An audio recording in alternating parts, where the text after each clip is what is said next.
नमस्कार, city news की अदालत में एक बार फिर हम हाजिर हैं उन्हीं तल्ख तेवरों और तीखे सवालों के साथ। इस बार सवालों के कटघरे में मौजूद हैं अखिल भारतीय कांग्रेस कमेटी के नवनियुक्त सचिव और संसद में अपनी जाबाज पारी खेल रहे देवास शाजापुर के सांसद सम्मानीय सज्जन सिंह वर्मा जी। वर्मा जी, बहुत बहुत स्वागत है एक बार फिर सिटी न्यूज। नमस्कार।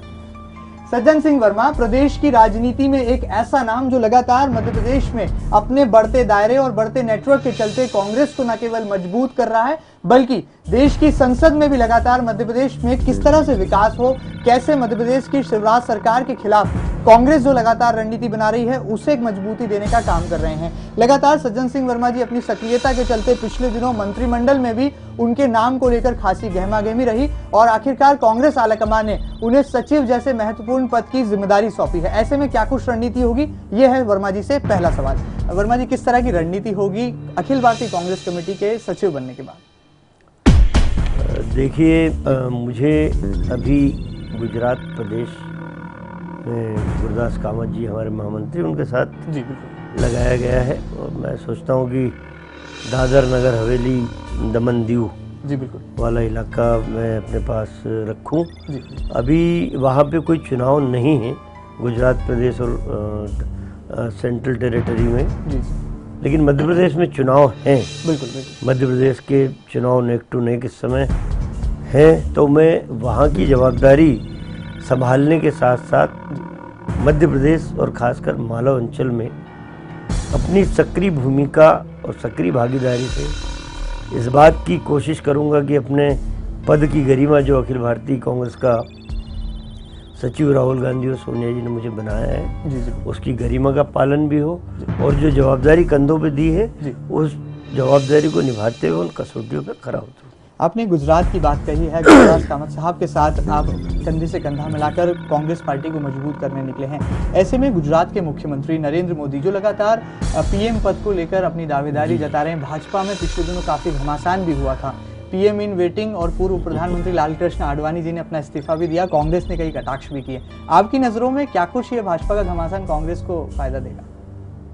देखिए, असल में नरेंद्र मोदी का चेहरा सांप्रदायिक चेहरा और भारतीय जनता पार्टी के कुछ नेताओं में एक्सेप्टेंस हो सकता है, लेकिन भारतीय जनता पार्टी के बहुत सारे नेताओं में एक्सेप्टेंस मोदी जी का नहीं है।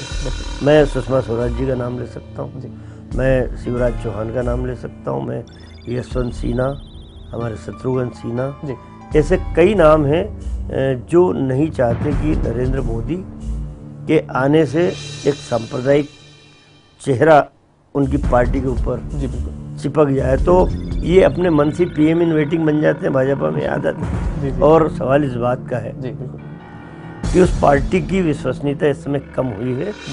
जो पार्टी अपने वरिष्ठ नेता को 84 वर्ष के आडवाणी हो गए, उन्हें दूध में मक्खी की तरह निकाल के फेंक देती उपयोग के बाद, तो लोगों का भी विश्वास भारत के और आम भारतीय जनता पार्टी आम कार्यकर्ता का विश्वास भी टूटा है। तो अभी मैं समझता हूँ कि बीजेपी के लिए बुरी स्थिति मोदी का नाम। देश की परिस्थिति की आपकी अगर हम भारतीय जनता पार्टी की मध्य प्रदेश की तस्वीर की बात करें तो क्या शिवराज सिंह चौहान का चेहरा भारतीय जनता पार्टी को फिर तीसरी बार सरकार में ला पाएगा? आपको क्या लगता है? बिल्कुल नहीं। शिवराज सिंह चौहान अच्छे व्यक्ति हो सकते हैं पर he is not a good administrator. एक अच्छा प्रशासक मैं शिवराज सिंह चौहान को कभी भी नहीं मानता, क्योंकि जो व्यक्ति मतलब मैं ये कहूँ कि जाने कितने हजार घोषणाएं इस मध्य प्रदेश में जो व्यक्ति कर चुका हो और प्रशासनिक अधिकारियों ने उनकी घोषणाओं को हवा में उड़ा दिया, जो मॉनिटरिंग नहीं कर पा रहा है, अधिकारी पे उन योजनाओं को पूरा करने का दबाव नहीं बना पा रहा है, तो एक अच्छा एडमिनिस्ट्रेटर नहीं है। और जनता उन सारी योजनाओं को लिख के बैठी जो इन्होंने घोषणाएं की है, मतलब उन्होंने 10% भी पूरी नहीं हुई, तो ये एंटी इनकम्पेंसी के रूप में शिवराज चौहान के खिलाफ की सरकार के खिलाफ तो जाएगी। शिवराज का चेहरा अच्छा हो सकता है लेकिन उनके 15 मंत्रियों के खिलाफ एंटी इनकम्पेंसी है, 70 से 75 विधायकों के खिलाफ एंटी इनकम्पेंसी है, और जब व्यक्ति वोट डालने जाता है तो अपने स्थानीय मुद्दे पहले देखता है, शिवराज का चेहरा बाद में देखेगा। बिल्कुल सही बात है। कहीं ना कहीं अखिल भारतीय कांग्रेस कमेटी के सचिव का साफ तौर पर कहना है और लंबा राजनीतिक अनुभव रखने वाले सम्मानीय सज्जन सिंह वर्मा लगातार मध्य प्रदेश की राजनीति को बेहद करीब से देखते आ रहे हैं, इसीलिए उन्होंने एक बार फिर जो दिग्विजय सिंह सरकार के समय एंटी इनकम्बेंसी का फैक्टर हावी हुआ था, वो एक बार फिर शिवराज सरकार पर हावी होने की बात यहाँ पर कही है। बहरहाल आगे बढ़ते हैं। सज्जन सिंह वर्मा जी, जैसे ही राष्ट्रीय कार्यकारिणी में आपको लिया गया, सचिव की भूमिका आपको दी गई, इंदौर शहर में हलचलें तेज हो गई, कांग्रेस कार्यकर्ताओं में उत्साह का माहौल बन गया, लगातार रैली की तैयारियां होने लगी कि कब एयरपोर्ट पर उनके सांसद और उनके चहेते नेता सज्जन सिंह वर्मा आए और उनके स्वागत के लिए पलक पावड़े बिछाकर कांग्रेस कार्यकर्ता तैयार थे। लेकिन आपने फैसला लिया, उत्तराखंड में जो कुदरत का कहर बरपा, हजारों लोग केदारनाथ दर्शन के दौरान कहीं ना कहीं प्राकृतिक आपदा का शिकार हुए, ऐसे में ही संवेदनशीलता, कैसे ये प्रेरणा मिली और फिर कैसे आज जो सम्मान समारोह आपका हुआ सचिव बनने के बाद, उसके बाद आपकी किस तरह से श्रद्धांजलि आपने? देखिए, कोई भी निर्मम व्यक्ति भी हो तो केदारनाथ जी की इस त्रासदी के दृश्यों को देख के उसका मन भी पिघल जाएगा। मैं तो सामाजिक कार्यकर्ता हूँ, राजनेता हूँ, और यदि मैं इस समय कोई उछल कूद मचाऊँ या ढोल धमाके बैंड बाजे से अपना स्वागत कराऊँ तो निश्चित रूप से ये मेरे और मेरी पार्टी के हित में कदापि नहीं होता। मैं भी संवेदनशील व्यक्ति हूँ और मेरे शहर के, इंदौर शहर के 15-20 लोगों की जानें गई हैं, तो निश्चित रूप से मेरी संवेदना है। लेकिन मुझे इंदौर तो आना ही था, बिल्कुल बिल्कुल, क्योंकि मैं शहर में रहता हूँ और कार्यकर्ताओं में उत्साह है, उसे मैं बहुत हद तक दबा नहीं सकता। इसलिए मैंने उन्हें इतना जरूर समझाइश दी कि कोई ढोल धमाका नहीं, कोई नारेबाजी नहीं, शांतिपूर्वक मैं आऊँ और कांग्रेस का दफ्तर गांधी भवन है, वहाँ पे अपनी बात भाजपा के खिलाफ कर पाऊँ, इतना भर करना। बिल्कुल ठीक बात है। कहीं ना कहीं आगे बढ़ते हैं, आपने एक बयान दिया, कांग्रेस के पास 4 कमाऊ पूत हैं। मध्य प्रदेश में जो लगातार जो पिछले दिनों गुटबाजी का आलम देखने को मिला था, हालांकि राजधानी भोपाल में सब नेताओं ने एकजुटता भी दिखाई, तमाम बड़े नेताओं में आप भी शुमार थे। ऐसे में जो 4 बड़े आपने कमाऊ पूत गिनाए, उनमें निमाड़ और मालवा की भूमिका बेहद अहम है। मालवा से एकमात्र सांसद सज्जन सिंह वर्मा झंडा बुलंद कर रहे हैं कांग्रेस का, तो वहीं अरुण यादव हैं, विजय लक्ष्मी साधो हैं और बाला बच्चन जी हैं। ये कैसे 4 कमाऊ पूत कांग्रेस को फायदा देंगे? देखिए, इस समय जो टीम अखिल भारतीय कांग्रेस कमेटी में बनी है, वो सीधे सीधे उनका चयन राहुल गांधी जी की सलाह पे सोनिया गांधी जी ने किया है, और वो सारा ऑब्जर्वेशन बड़ी गहराई के साथ राहुल गांधी ने किया। और निश्चित रूप से मालवा और निमाड़ राजनीति की उर्वरा धरती, बिल्कुल, हाँ, तो यहाँ पे निश्चित रूप से काम करने वाले लोग अन्य जगह की अपेक्षा ज़्यादा हैं, मेहनती हैं। हमारा पूरा मध्य प्रदेश कांग्रेस के कार्यकर्ताओं से पटा पड़ा है। लेकिन अभी ज़रूरत इस बात की थी कि मध्य प्रदेश में मालवा और निमाड़ हम जीतते हैं तो हमारी सरकार बनती है। निश्चित रूप से कहीं ना कहीं ये परिप्रेक्ष्य भी राहुल जी के दिमाग में रहा हो। बिल्कुल ठीक बात है। क्या सज्जन सिंह वर्मा जी अखिल भारतीय कांग्रेस कमेटी के सचिव बनने के बाद अब किंग की बजाय किंग मेकर की भूमिका में आ गए? नहीं, मैं जी अभी भी कांग्रेस का एक वजनदार कार्यकर्ता रहना चाहता हूँ। और ये कोई कहने की बात नहीं, कोई भी नेता बड़े पद पर आता तो ये भाषा बोलता, ऐसा नहीं है। जी जी, सचिव और मंत्री भी बन जाता तो मेरे नेचर, मेरा व्यवहार, मेरा आचरण कभी कोई दुनिया के बड़ा से बड़ा पद और ताकत नहीं बदल सकती। तो मेरी भूमिका एक वजनदार कांग्रेस के कार्यकर्ता की इसलिए रहेगी कि मैं अपने प्रदेश, मध्य प्रदेश में कांग्रेस का झंडा लेके विधानसभा के ऊपर लगाऊं।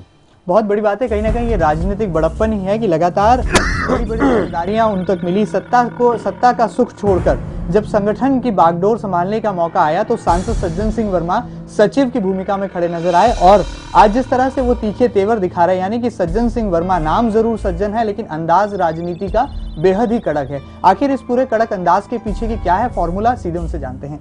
सज्जन सिंह वर्मा जी, एक ऐसा नाम जो कांग्रेस कार्यकर्ताओं की जुबां पर है और अपने अनुशासन प्रिय शैली के लिए भी आप जाने पहचाने जाते हैं। आपका कड़क अंदाज, लगातार बयानों में नरेंद्र मोदी जी को पाखंडी करार देना और भी तरह तरह के जो बयान आपके तीखे तेवर देखने को मिले, ये कड़क अंदाज के पीछे का क्या है राज? देखिए, भारतीय जनता पार्टी के दुष्ट चेहरों से निपटना है जी जी, तो जैसा तेरा गाना वैसा मेरा बजाना, ये कहावत हमारे बुजुर्गों ने कही है। तो भाजपा के पाखंडियों को उसी शैली में जवाब जब तक हम नहीं देंगे तब तक जनता के दिमाग से एक आवरण नहीं उतरेगा। लोग मोदी बहुत अच्छा, मोदी बहुत अच्छा, लेकिन मोदी जो व्यक्ति जब मुख्यमंत्री के पद पे बैठा तो 40,000 करोड़ के कर्ज में गुजरात था, और आज जब 10 साल हो गए मुख्यमंत्री बने हुए तो 1,46,000 करोड़ के कर्ज में गुजरात को डुबो दिया। तो ये बातें यदि मैं जनता को नहीं बताऊं तो उनको लगेगा कि बड़ा विकासशील है, कर्ज में डुबो दिया। अरे कर्ज लेके तो मैं अपने शहर को सोने का बना दूं। तो ये ऐसे लोगों को ऐसे ही जवाब देना पड़ेगा। बिल्कुल ठीक बात है, कहीं ना कहीं ये कड़क अंदाज है। और सांसद सज्जन सिंह वर्मा जी लगातार इसी तरह से अपने तल्ख तेवरों के जरिए कांग्रेस कार्यकर्ताओं में भी खासी लोकप्रियता बटोरते जा रहे हैं। और लगातार अब मध्य प्रदेश में सज्जन सिंह वर्मा का नाम एक बतौर वरिष्ठ राजनेता के तौर पर भी पुकारा जाने लगा है। बात चाहे पिछले दिनों प्रदेशाध्यक्ष पद की रही हो या बात मंत्रिमंडल में स्थान पाने की, सांसद सज्जन सिंह वर्मा अपनी जाबाजी के साथ आज भी कायम है कांग्रेस को मजबूत करते हुए। आगे बढ़ते हैं सज्जन सिंह वर्मा जी, कांग्रेस में टिकट वितरण को लेकर लगातार शिकायतें देखने को मिलती है। नेता पैराशूट से आते हैं और टिकट लेकर चले जाते हैं, जिसका खामियाजा पार्टी को चुनाव परिणाम में भुगतना होता है। इस बार इसको रोकने के लिए क्या सचिव जी कदम उठाने वाले हैं? देखिए, इस बार पूरी की पूरी कमान जिन राज्यों में इस समय चुनाव होने जा रहे हैं नवंबर माह में, पूरी कमान राहुल गांधी जी ने अपने हाथों में ले ली है। बिल्कुल। और पिछली लोकसभा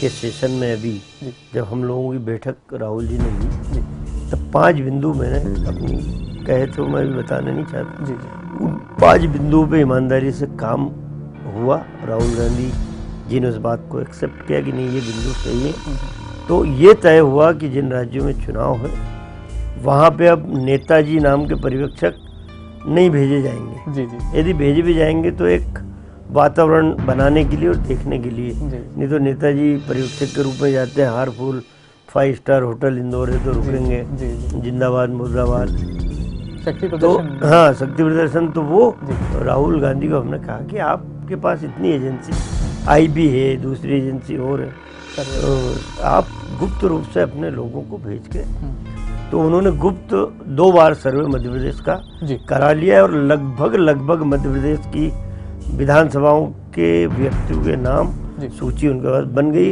इसी तरह राजस्थान और अन्य प्रदेशों की सूची भी बन गई। तो इस बार उन्होंने नेताओं को जो वरिष्ठ नेता उनको कह दिया कि मैं आपके कहने से मान लो टिकट देता हूँ, चलो दे देता हूँ, तो आप मुझे बॉन्ड भर के दीजिए कि आप इसको जिता के ही लाओगे। तो सारे नेताओं के बैरभाव खत्म हो गए। कोई नेता लड़ाई होती थी टिकट की, टिकट के लिए लड़ने को तैयार नहीं है। सूची अपनी अपनी देंगे राहुल गांधी को, भाई ये है जिसको देना हो दे दो। तो लड़ाई टिकट की जब खत्म होती है तो ग्रुपबाजी भी खत्म हो जाती है और एक अच्छा वातावरण इस समय बन रहा है। बिल्कुल ठीक बात है। आप अपनी विभागी के लिए भी लगातार अपनी राजनीतिक कार्यशैली के तौर पर एक अलग अमिट छाप छोड़ते हैं। अगर हम बात करें इंदौर के राजनीतिक परिदृश्य की, देवास शाजापुर के आप सांसद हैं, इंदौर में आपका निवास है, पूरे मध्य प्रदेश में आपके दौरे लगातार चलते रहते हैं और अब बड़ी जिम्मेदारी मिलने के बाद जरूर इन दौरों में भी इजाफा होगा। ऐसे में इंदौर को कहीं ना कहीं कांग्रेस पार्टी को जिताना भी एक आपकी जिम्मेदारी बनती है। तो इंदौर के अगर हम राजनीतिक परिदृश्य की बात करें, विधानसभा वार अगर हम बात करें, विधानसभा क्षेत्र क्रमांक 1 से बहुत सारे चेहरे हैं, लेकिन आपने तमाम चेहरों की कहीं ना कहीं सर्जरी जरूर अपने बयानों में की।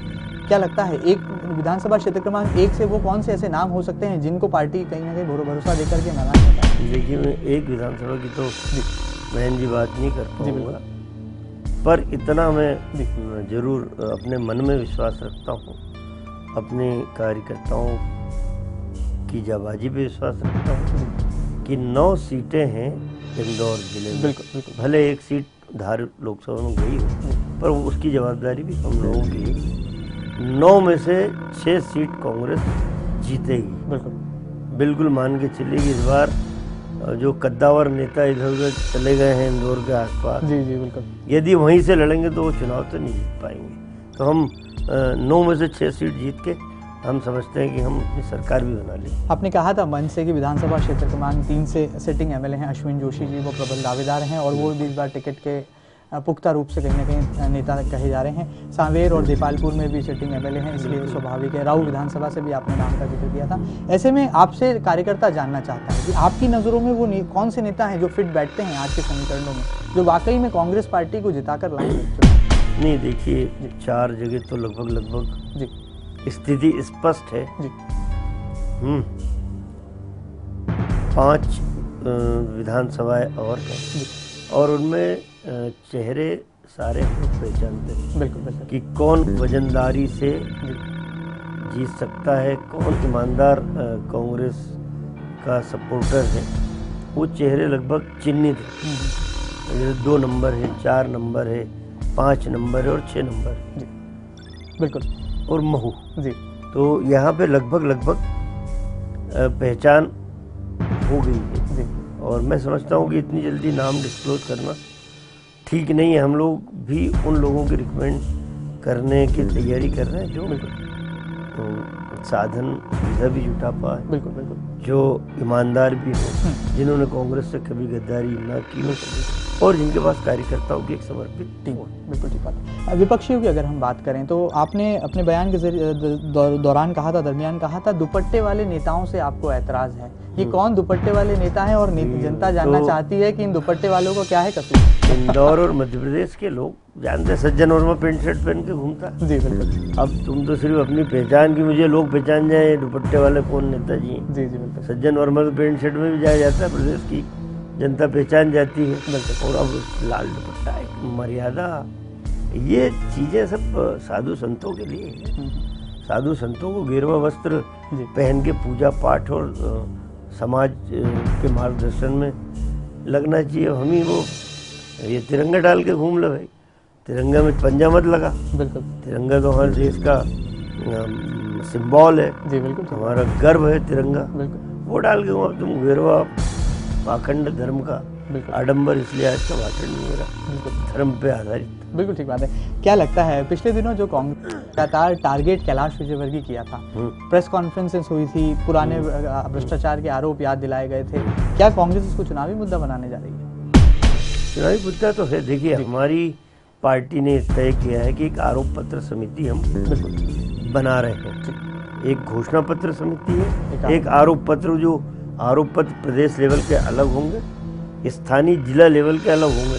तो निश्चित रूप से जिला लेवल पे भी इंदौर का भाजपा नेताओं का भ्रष्टाचार आएगा और प्रदेश स्तर पे भी इंदौर के नेताओं का इतने बड़े लेवल का भ्रष्टाचार है, तो उन भ्रष्टाचारों को तो उजागर करना ही पड़ेगा। इसलिए सरकार भ्रष्टाचारी को बचा रही है। विधानसभा में जांच रिपोर्ट आ गई, वो प्रस्तुत नहीं कर रही, शिवराज खुद बचा रहे, तो वो तो मुद्दा बनेगा।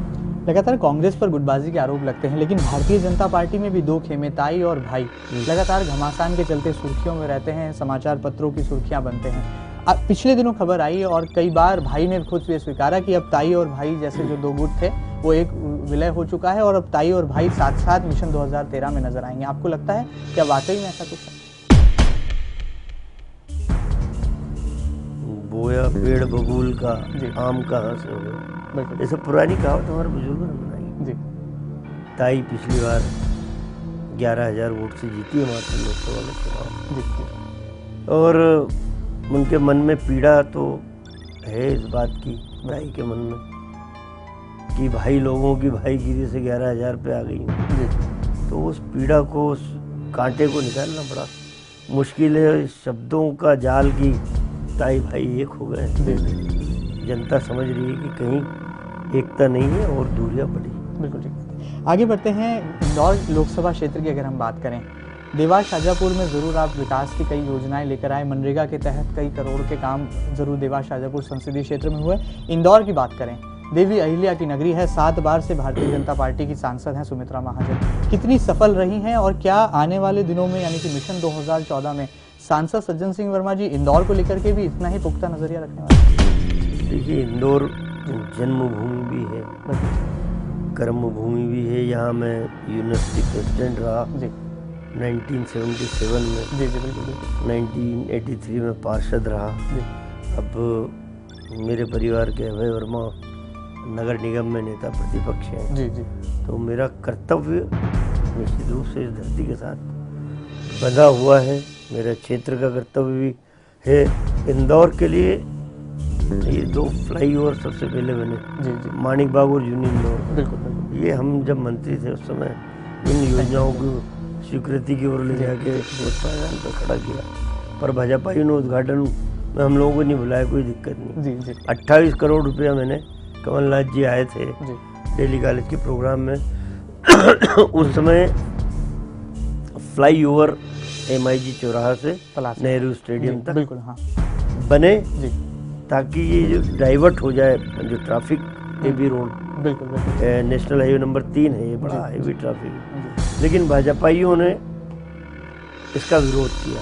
28 करोड़ आ गया, योजना स्वीकृत होकर आ गई जी, लेकिन भाजपाइयों ने कहा कि कांग्रेसियों की घोषणा और पैसा भी इतनी जल्दी आ गया तो ये नहीं बनना चाहिए। BRTS जी बना दिया, यही भाजपाई जी, आज 3-4 साल बाद इसको उखाड़ के BRTS को फेंकेंगे और हम लोगों से मांग करेंगे कि आप तो ये बड़ा पुल इस पर। केंद्र सरकार है और राज्य सरकार की योजना है, जिला प्रशासन का पूरा महकमा BRTS यानी कि बस रैपिड ट्रांजिट सिस्टम को अमल में लाने के लिए लगा हुआ है। बावजूद उसके इंदौर शहर की जनता रोजाना ट्रैफिक जाम में फंस रही है। अधिकारी आते हैं, विधानसभा की प्राक्कलन समिति आती है, अपनी नकारात्मक रिपोर्ट देकर जाती है, बावजूद उसके जनता का दर्द कम नहीं होता। सांसद होने के नाते, अखिल भारतीय कांग्रेस कमेटी के सचिव होने के नाते, इंदौर शहर में आपकी जन्मभूमि कर्मभूमि भी होने के नाते, इंदौर शहर को क्या कहना चाहेंगे BRTS प्रोजेक्ट को लेकर? नहीं, मैं तो जनता को ही निवेदन करता हूँ जी जी कि जब हमने एक बड़े फ्लाईओवर का पूरा MIG से लेके जब नेहरू स्टेडियम तक बनाने का राशि ला दिया, हमने कहा कि इसे और यदि बढ़ाना है तो विजयनगर चौराहे तक हम सत्साई स्कूल तक बढ़ा सकते हैं। तो वहाँ से यहाँ तक यदि ट्रैफिक ऊपर और नीचे चले तो बहुत बड़ी समस्या से निजात पाया जा सकता था। तो जनता को अब फैसला करना है कि सज्जन वर्मा और कमलनाथ की वो योजना सफल थी या BRTS की ये योजना जिसमें करोड़ों करोड़ रुपया अधिकारी और भाजपा के नेता खा गए हैं। मैं तो फिर बोल रहा हूँ कि यहाँ की इंदौर की जनता खुद 4-1 साल में ये उखाड़ के फेंकने लग जाएगी। बिल्कुल ठीक बात है। कहीं ना कहीं यहाँ पर ये जनता तय करे, यानी कि BRTS को लेकर जो लगातार कहीं ना कहीं सियासी हलकों में इस बात की चर्चा थी कि कांग्रेस क्यों आखिर इस पूरे प्रोजेक्ट को लेकर मौन है, यहाँ पर इस मौन को तोड़ा है सांसद सज्जन सिंह वर्मा ने और साफ तौर पर वो पुरानी योजना याद दिलाई है जो केंद्रीय मंत्री कमलनाथ ने स्वीकृत की थी, जिसका पैसा भी जरूर इंदौर को मिल चुका था, बावजूद उसके उस योजना को ठंडे बस्ते में डाल दिया गया और बस रैपिड ट्रांजिट सिस्टम का दर्द आज जनता को झेलना पड़ रहा है। आगे बढ़ते हैं सज्जन सिंह वर्मा जी। टीम सज्जन वर्मा बहुत मजबूत नजर आती है। आपके पास प्रदेश कांग्रेस के प्रवक्ता नरेंद्र सलूजा हैं, तो ऐसे और तमाम नाम हैं, नेता प्रतिपक्ष अभय वर्मा हैं, और भी तमाम ऐसे नाम हैं। लगातार सड़कों पर होर्डिंग्स के जरिए आप दिखाई देते हैं, राजनीतिक में अपने तीखे तेवरों के जरिए सुर्खियों में आप रहते हैं। ये जो टीम सज्जन सिंह वर्मा है, ये कांग्रेस के लिए कितना फायदा कर रही है और इसके पीछे का क्या? नगर निगम कोई आंदोलन करता है जी, नेता प्रतिपक्ष के नेतृत्व में सारे पार्षद कांग्रेस के जी, तो निश्चित रूप से उसका लाभ कांग्रेस को मिलता है कि कम से कम पार्षद और नेता प्रतिपक्ष भारतीय जनता पार्टी की नकारात्मक कार्यशैली जो नगर निगम में है, पूरी जनता शहर की नगर निगम की महापौर की कार्यशैली से त्रस्त है। ये जो महापौर है, जो डिक्टेटर, तानाशाही किसी की सुनना नहीं, उसके MIC के सदस्य खुद महापौर से त्रस्त है। तो जब नेता प्रतिपक्ष के नेतृत्व में पार्षद आंदोलन करते हैं, डेफिनेटली सीधा फायदा कांग्रेस को होता है। नरेंद्र सलूजा प्रवक्ता है प्रदेश के, यदि वो भारतीय जनता पार्टी की जो सरकार मध्य प्रदेश में उसकी मुद्दे उखाड़ के लाते हैं, जहाँ भ्रष्टाचार हुआ है बयान देते हैं, निश्चित रूप से उसको कांग्रेस का लाभ होता है। भाई प्रमोद टंडन अध्यक्ष हैं इस शहर के, उनको बनाने में मेरी जो भी भूमिका रही है सब जानते हैं, तो उनके द्वारा भी आंदोलन होते हैं, उसका लाभ भी। और निश्चित रूप से यदि मेरी रगों में, मेरे साथियों की रगों में कांग्रेस का खून है तो हम जो भी करेंगे कांग्रेस के हित में होगा। ये जो आपकी दबंग राजनीति की कार्यशैली है, छात्र जीवन से अगर हम आपके राजनीतिक सफरनामे पर एक नज़र डालें तो लगातार छात्र राजनीति में भी आप अपने इसी कड़क अंदाज और अनुशासन प्रिय शैली के लिए जाने पहचाने जाते थे और आज संसद में भी आपकी यही कड़क शैली नज़र आती है। इस दबंग राजनीति के पीछे का क्या है राज? ये चाहती है जनता चाहती है जानना। देखिए, जिस वक्त व्यक्ति ये ठान लेता है कि मुझे और कुछ नहीं चाहिए, मैं जिस पद पे हूँ उस पद के कर्तव्य को ढंग से निभा लूँ, उसके बाद मुझे कुछ नहीं चाहिए, मिलेगा यदि मुझ में काबिलियत है तो मिल जाए। मैं सोचूं कि सांसद में साइलेंट होकर बैठ जाऊं जी, और भाजपा के खिलाफ ना बोलूं या अन्य कुछ विसंगतियां होती हैं, चाहे मेरी सरकार भी करती है, उसके खिलाफ ना बोलूं, तो मेरा सांसद बनना बेकार है। तो जब मेरे मन में लालच नहीं कि मुझे कोई बड़ा पद चाहिए, तब तक तो मैं साफ गोई से अपनी बात करूंगा। जिस व्यक्ति के मन में ये लालच आ जाती कि अब मैं सांसद बन गया तो मुझे मंत्री बनना है, तो चुपचाप गूंगा बन के बैठ जाओ। तो उन लोगों के लिए वे 3-3, 4-4 बार के सांसद मैंने देखे हैं, लोकसभा में उनका एक भी सवाल नहीं लगता, भाषण दर्ज नहीं है कि एक शब्द भी उन्होंने जीवन में बोला, तो वो गूंगे सांसद भी हैं। तो जब तक रहो स्वाभिमान से रहो, जो बात जनता के हित की है उसे दमदारी से कहो, चाहे अपनी सरकार के खिलाफ बोलो। मिशन 2013 में सांसद सज्जन सिंह वर्मा किस भूमिका में नजर आएंगे? क्या चुनाव मैदान में उतरेंगे या मिशन 2014 में फिर कांग्रेस पार्टी को लोकसभा में जिता कर? देखिए, मैं विधायक बना और 4 महीने बाद चुनाव हुए, बिल्कुल थका हुआ था चुनाव से, तो हाईकमान ने तय किया कि मुझे लोकसभा लड़ना चाहिए।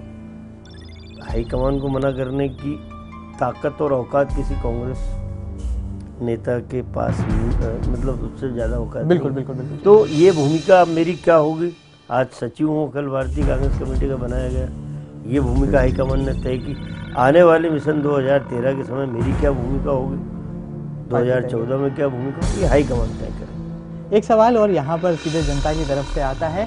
केंद्रीय मंत्री कमलनाथ लगातार देश भर में कई राज्यों के दौरे करते हैं, लेकिन मध्य प्रदेश से उनकी दूरियां बनी रहती हैं। दूसरे केंद्रीय मंत्री ज्योतिरादित्य सिंधिया लगातार मध्य प्रदेश के दौरों पर आते हैं, पूर्व मुख्यमंत्री और कांग्रेस के महासचिव लगातार एमपी के दौरे पर आते हैं, और भी कई केंद्रीय मंत्री आते हैं, लेकिन कमलनाथ कभी मध्य प्रदेश की ओर रुख नहीं करते। इसके पीछे का क्या है कारण? क्योंकि आप उनके खास सिपे सलाहकार हैं, इसलिए भी ये सवाल आपसे लाजमी। देखिए, असल में कमलनाथ जी के जिम्मे बड़ी महती जवाबदारी हमेशा हाईकमान लेके रखता है। बिल्कुल। इस समय वो संसदीय कार्य मंत्री के साथ साथ अर्बन डेवलपमेंट विभाग का भी कार्य संभाल रहे, और संसदीय कार्य मंत्री का कार्य सबसे कठिन होता है कि दूसरे दलों से कैसे सामंजस्य बिठा के लोकसभा चल सके, और लोकसभा चले तो हम अपने जो बिलों को पास कराना चाहते हो कैसे पास हो। और मध्य प्रदेश में हाँ वो सारी घटनाएं हैं, और निश्चित रूप से मैं और हमारे बहुत सारे साथी घूमते हैं, और कभी कभी वो भी जाते हैं। ऐसे अभी सिवनी चले गए, बालाघाट जाने की तैयारी है। इंदौर आने की कब तैयारी होगी? इंदौर मैं लाऊंगा, लेकिन सवाल इस बात का कि मैं इंदौर लाऊंगा तो कुछ पैसे की घोषणा कराऊंगा। जी बिल्कुल। उनके पास शहर का विभाग है। बिल्कुल ठीक है। दिक्कत ये है कि मैं 28 करोड़ ला दिया, उसका काम नहीं हुआ। अब मैं लाऊंगा, मैं 100 करोड़ की और घोषणा करा देता हूँ कामों। पर यहाँ ला के मैं दूसरे राज्यों का या दूसरे शहरों का हक मारूंगा, क्योंकि यहाँ भारतीय जनता पार्टी की नगर निगम में वो उस पैसे का उपयोग करेगी नहीं, क्योंकि सज्जन वर्मा और कमलनाथ ने घोषणा की। तो लाऊंगा, लेकिन एक बार। बिल्कुल ठीक बात है। चलिए, जाते जाते मिशन 2013 में शिवराज सरकार को क्या संदेश देना चाहेंगे, और आने वाले समय में कांग्रेस की क्या कुछ रणनीति रहेगी, चुनाव के चलते क्या जनता से वादे रहेंगे, सीधे आपके मुख से जानेंगे। सांसद सज्जन सिंह वर्मा की तरफ से क्या है जनता? मैं तो शिवराज चौहान और उनकी सरकार के मंत्रिमंडल के सहयोगी मंत्रियों को ये कहना चाहता हूँ कि अपना आत्म मंथन कर लो। बिल्कुल। कि तुमने मध्य प्रदेश की जनता से 5 साल पूर्व चुनाव के समय क्या वादे किए थे? क्या तुमने ये नहीं कहा था कि हमारी सरकार बना दो?